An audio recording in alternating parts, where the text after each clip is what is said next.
వర్గాలకు అధికారం ఎంత అయ్యా అంటే 7% ఉంటుందో 8% ఉంటుందో బీసీలకు. ఇవాళ 119 మంది అసెంబ్లీలో ఒక 10 మంది కూడా పట్టుమని బీసీ ఎమ్మెల్యేలు లేరు. మరి కారణం ఏంటి అంటే అన్ని స్టేజీలు ఎక్కి ఉపన్యాసాలు బాగానే ఇస్తారు లీడర్లు. నా కిందున్న వాళ్ళు కూడా బాగానే మాటలు మాట్లాడతారు.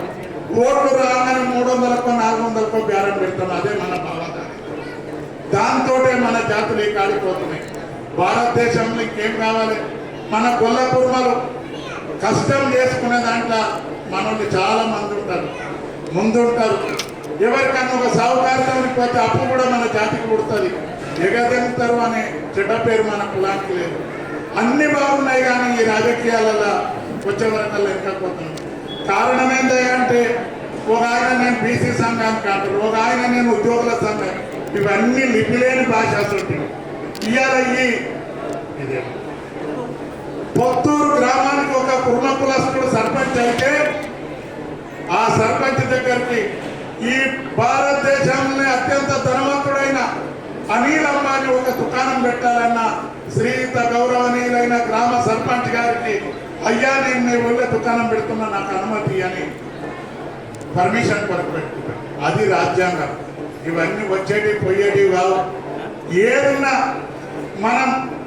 మన దాంట్లో ఇంకొక పాడు బుద్ధి ఉంది. ఎవడన్నా తిప్పలవాడి అన్న ఒక చిన్న కారు తెచ్చుకుంటే తమ్ముడు చెప్తాడు అని కొడుతారే పెద్ద కారుకు మొలగుచ్చి రాపోతాడు. రెడ్డిలలో అట్ట కాదు. ఆడు చిన్న 800 కారు తెస్తే ఆ నాన్న పోటీ వాడు ఇన్నోవా తెస్తాడు. ఆ నాన్న ఇన్నోవా తెస్తాడు, ఇంకో అన్న ఫార్చ్యూనర్ తెస్తాడు. ఆ పోటీ తత్వం పెరగాలి. కానీ ఇవాళ ఎమ్మెల్యే గారు వచ్చారు, మన కులం మీద అభిమానంతో రాహుల్ రెడ్డి గారు వచ్చారు. మరి వస్తే శ్రీనివాస్ గారు ఎంత తిప్పలు పడ్డారు. ఇంకో 10 నిమిషాలు ఆపిట్ తెచ్చి మాట్లాడాక ఇక్కడ ఒక్కు కథ మన వృత్తి మనం ఎట్లా చెప్పించుకున్నా ఒక్కు కథ చెప్పించుకుంటాం. అలా నిడిచిపెట్టి ఒక్కు కథ పెట్టారు. కొన్ని ఇంకా నేర్చుకోవాల్సినవి ఉన్నాయి. సోదరులారా, ఎవరమేం చేయం. మనందరం కూడా మన పిల్లలను చదివించుకోవాలి.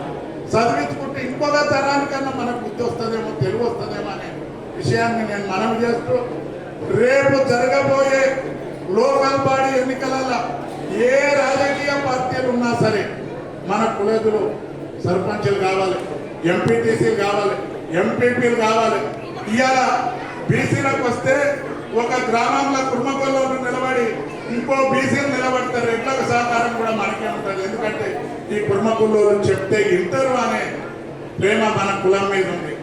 కాబట్టి సోదరులారా, ఆ వైపు అడిగేయాలి. రేపు రాష్ట్ర కుర్మ సంఘం ఎన్నికలు కూడా జరగబోతా ఉన్నాయి. మండలాలలో మండల కమిటీలు వేయండి, జిల్లాలలో జిల్లా కమిటీలు వేయండి. ఆ కమిటీలకు ఎవరినో ఆడిడ తిరిగే రోడ్ల మీద తిరిగేటోడు కాదు. ఒక మండల కుర్మ సంఘం అధ్యక్షుడు ఒక సబ్ ఇన్స్పెక్టర్కో ఒక ఇన్స్పెక్టర్కో టెలిఫోన్ చేసి బెదిరించే దమ్ముల నాయకులు లేదు. కానీ ఈ జోకుడు గారు నేను మీతో చేస్తాను. ఇవాళ కుర్మ సంఘం మీటింగ్ పెట్టుకుంటాం, అన్ని కులాలను పిలుస్తాం. మరి రెడ్ల సంఘం మీటింగ్ పెట్టుకుంటాం, ఇంకా వేరే కులమని. ఎమ్మెల్యే ఉన్న కవంపల్లి సత్యనారాయణని కూడా పిలవాలనే విషయాన్ని మీరు గుర్తుంచుకోవాలి. కాబట్టి సోదరులారా, దేవుడు మన కులానికి ఇంచుమించుగా 1995 మంది మన దాంట్లో కష్టం చేసుకునే బుద్ధిమంతులు ఉంటారు. ఉంటే 1000లో ఒక 5 మంది సోమరిపోతులు లంగలో మన దాంట్లో ఉంటారు. కాబట్టి మన కులానికి ఆ బీరప్ప దేవుని, ఆ మల్లన్న దేవుని ఆశీస్సులు ఉన్నాయి.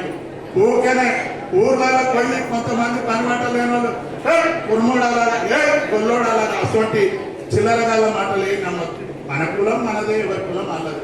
అందరు కలిసి ఉండి అందరు ఓట్లేసినప్పుడే సర్పంచ్ అవుతాడు. కానీ ఒక కుటుంబంలో ఓట్లేస్తే సర్పంచ్ కాదు.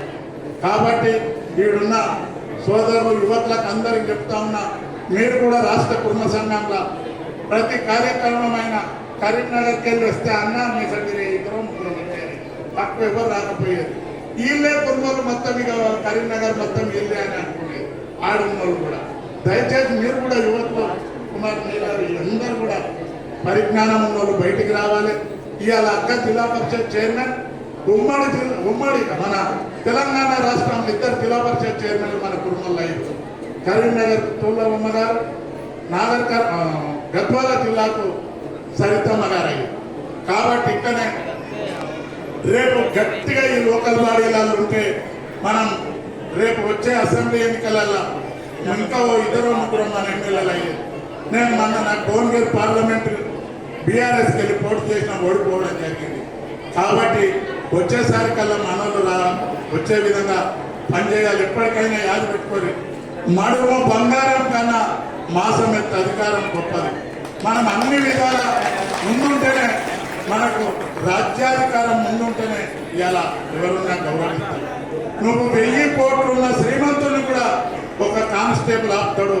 ఒక ఎమ్మెల్యే అయితే జిల్లా ఎస్పీ వచ్చి సెల్యూట్ కొట్టి కారణం ముంగడికి పంపిస్తాడు.